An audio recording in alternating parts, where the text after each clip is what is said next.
그의 드리블 스킬과 볼 간수 능력은 최고 수준이야. 파리가 그를 영입한 건 행운이고 아틀레티코가 그를 놓친 건 멍청했어. PSG로 이적이라니 정말 기쁘다. 개인적으로 계속 응원했던 선수야. 같은 아시아인으로서 자랑스럽다. 드리블을 제외하고도 그의 패스는 미쳤어. 라리가의 팬으로서 이강인의 강점은 볼을 쉽게 뺏기지 않는 거야. 속도는 살짝 느릴지 몰라도 왼발 크로스는 꽤 날카롭지. 수비형 미드필더와 함께라면 볼을 전진시키는 좋은 자원이 될 거야. 이강인을 보면 다비드 실바의 전성기가 떠올라. 볼을 가졌을 때 자신감 있고 크로스와 패스 모두 최고 수준이지. 마요르카라는 약팀에서 자신을 증명했다는 점은 아직도 과소평가되고 있어. 이강인은 현재 세계 최고의 드리블러야. 이강인은 믿을 수 없는 재능을 가졌어. 파리 팬들아 축하한다. 그는 말 그대로 최고의 드리블러 중 하나고 아마 최고의 패서에도 들어갈 거야. 지켜봐. 난 이미 몇 년 동안 그를 지켜봤고 더 좋은 구단에서 더 잘할 거라고 생각해. 파리 생제르맹은 이강인의 능력에 비해 몸값이 가장 저렴할 때 영입했어. 어린 이강인이 프랑스인이었다면 포그바 정도의 가치가 있지 않았을까? 몇 년 안에 그의 몸값은 3배가 될 거야. 파울로 끊는 게 아니라면 아무도 그를 못 막아. 네. PSG의 강력한 러브콜을 받고 있는 이강인에 대한 해외 팬들의 반응입니다. 유럽의 팬들은 물론이고 일본 팬들까지 이강인을 응원하면서 능력을 인정하는 모습인데요. 최근 영국의 디 애슬레틱에서도 이강인의 행보에 주목하면서 그를 전격 분석하기에 나섰습니다. 이강인, PSG의 레이더망에 포착된 마요르카의 작은 왼발잡이 미드필더라는 뭔가 동화 같은 느낌도 나는 제목으로 이강인에 대해 평가를 했죠. 놀랍게도 이 매체는 이강인을 메시와 비교하기까지 했습니다. 이강인이 메시와 같거나 메시가 해낸 것과 같을 수는 없지만 이강인이 최고의 플레이를 펼칠 때 메시가 보여준 요소를 찾을 수 있다.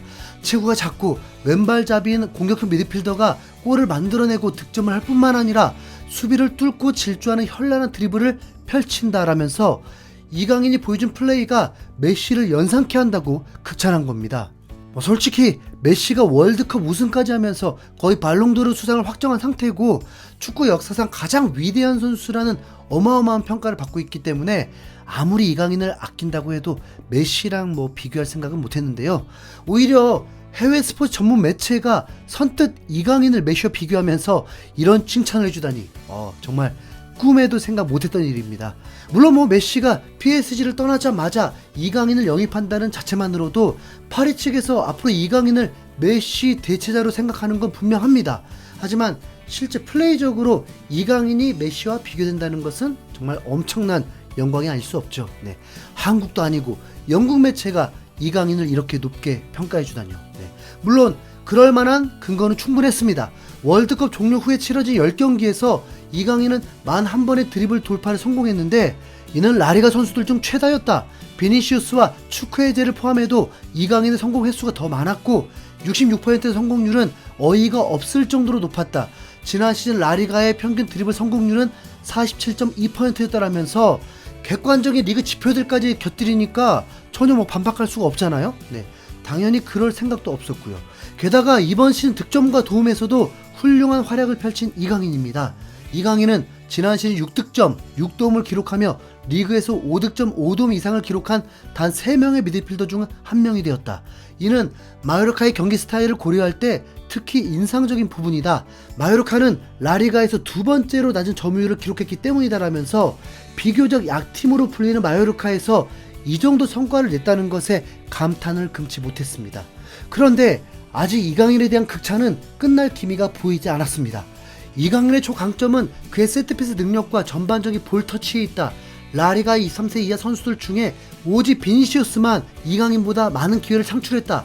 그리고 세트피스에서 슈팅까지 연결하는 기회를 만든 횟수는 이강인이 12회로 리그 전체 3위를 기록했다라면서 이강인의 세트피스 킥 능력에도 혀를 내두르는 모습이었습니다.